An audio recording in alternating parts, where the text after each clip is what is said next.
এলপিইউপিৰ online আবেদন প্ৰক্ৰিয়াৰ date extended কৰিব নেকি এই সম্পৰ্কত মোক বহুতে যেটো সুধি আছে যে সিটেটৰ ৰিজাল্ট যেটো 15 ফেব্ৰুৱাৰী তাৰিখে ঘোষণা কৰিলে আজি দুদিন হৈ গল আজি ভিডিও বনাই থকা লাগে যেটো 17 তাৰিখ দুদিন পৰ্যন্ত যেটো এলপিইউপিৰ যে আবেদন প্ৰক্ৰিয়াৰ ডেট এক্সটেণ্ডেড কৰা নাই কোনধৰণৰ জাননী হোৱা নাই শিক্ষা বিভাগৰ ফালৰ পৰা যে ডেটটো এক্সটেণ্ডেড কৰিব নকৰিব যেহেতু আপোনালোকে জানে যে সিটেটৰ ৰিজাল্ট ঘোষণা কৰিলে গতি সিটেটৰ ৰিজাল্ট ঘোষণা কৰাৰ পিছতে বহু প্ৰাৰ্থী মোক সুধি আছে যে ডেটটো এক্সটেণ্ডেড কৰিব নকৰিব এই সম্পৰ্কত বহুতেই কমেন্ট কৰিছে ফোনো কৰি আছে মই সেই সম্পৰ্কত মই এটা ভিডিও বনাম বুলি আপোনালোকক জনাইছিলো আৰু মই শিক্ষা বিভাগক এটাই জনাব বিচাৰিছো যে যেহেতু 13 তাৰিখলৈকে যেটো অনলাইন আবেদন কৰিব পাৰিছিলে যিসকল থাকি গৈছিলে যিসকলৰ এইচএছত 50% মাৰ্কস নাছিলে তেওঁলোকে যেটো 13 ফেব্ৰুৱাৰী তাৰিখলৈকে এপ্লাই কৰিব পাৰিছিলে কিন্তু দুদিন পাৰ হৈ যোৱাৰ পিছতে যেটো সিটেটৰ ৰিজাল্ট ঘোষণা কৰিলে মাত্ৰ দুদিন পাৰ হৈ গৈছিলে দুদিন যদি বহাই দিয়া হলে সিটেট উত্তীৰ্ণসকলে এপ্লাই কৰিব পাৰিলেহেঁতেন হয়তো 15 তাৰিখলৈকে দিয়া হলে আবেদন কৰিব পাৰিলেহেঁতেন মাত্ৰ দুদিনত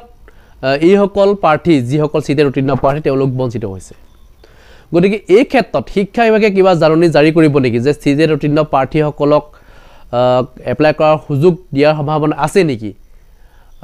এই সম্পৰ্কত বৰ্তমানে কোনো আমি জাননী লাভ কৰা নাই কিন্তু জনাব যে শিক্ষা বিভাগে পূৰ্বতে যেটো ওয়েবসাইট মুকলি কৰি দিছিল এবাৰ আৰু দুবাৰ কৈ যেটো ডেট এক্সটেণ্ডেড কৰিছিল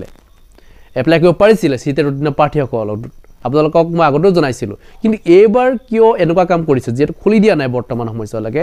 গতিকে এই ক্ষেত্ৰত যেটো প্ৰাৰ্থীসকলে জনাইছে শিক্ষা বিভাগ জনাইছে বহুতেই জনাইছে আৰু কেইবাটা ভিডিঅত মই এই সম্পৰ্ক শিক্ষা বিভাগ জনাইছিলো যেটো ডেট এক্সটেণ্ডেড কৰিব লাগে বুলি মই জনাইছিলো কিন্তু আজি পৰ্যন্ত যেটো ডেট এক্সটেণ্ডেড কৰা নাই গতিকে এই ক্ষেত্ৰত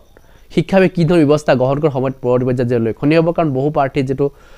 শিক্ষা বিভাগ যেটো জনাইছে আৰু লগতে শিক্ষামন্ত্ৰী আৰু মুখ্যমন্ত্ৰী মহোদয়ক যেটো লগ কৰাৰ কাৰণে চেষ্টা কৰি আছে আৰু মই জনাব যে আপোনালোকে শিক্ষামন্ত্ৰী আৰু মুখ্যমন্ত্ৰী মহোদয়ক এবাৰ লগ কৰি কথাখিনি জনাওক যেহেতু 13 তাৰিখৰ পৰা 17 তাৰিখলৈকে মাত্ৰ 4 দিনহে যেটো পাৰ হৈছে গতিকে এতিয়াও সময় আছে তেওঁলোকে মাত্ৰ দুদিন বা এদিনৰ কাৰণে হয়তো ওয়েবসাইটটো মুকলি কৰি দিব পাৰিলেহেঁতেন বৰ বিশেষ দিন বহাই থাকিব নালাগে কাৰণ ইতিমধ্যে মেৰিট লিষ্ট যেটো প্ৰস্তুত কৰিব লাগিব মাত্ৰ দুদিন তিনিদিন মানৰ কাৰণে বা এদিনৰ কাৰণে হলো ডেটটো এক্সটেণ্ডেড কৰিব পাৰিলেহেঁতেন কিন্তু বৰ্তমান সময়ছোৱালৈকে কোনো ধৰণৰ এই ক্ষেত্ৰত নটিচ অহা নাই মই জনাব বিচাৰিছো যে আপোনালোক যিসকলে সিটেট উত্তীৰ্ণ হৈ আছে তেওঁলোকে শিক্ষামন্ত্ৰী আৰু মুখ্যমন্ত্ৰী মহোদয়ক এবাৰ আবেদন কৰক বা লগ কৰি কথাখিনি জনাওক যে ডেট এক্সটেণ্ড কৰিব লাগে কাৰণ বহু প্ৰাৰ্থী যেটো উত্তীৰ্ণ হৈ আছে বহুতে যথেষ্ট মাৰ্কস লৈ উত্তীৰ্ণ হৈছে আৰু যিসকলে উত্তীৰ্ণ হবাৰ তেওঁলোকে নেক্সট জুলাই মাহত যেটো আহি আছে তাৰ কাৰণে আপোনালোকে পুনৰ প্ৰিপাৰেচন কৰক এইখিনি মই জনাইছো নেক্সট যদি আৰু কিবা ক'ব লগা আছে নিশ্চয় কমেন্ট সেকশনত লিখিব ধন্যবাদ জয় অসম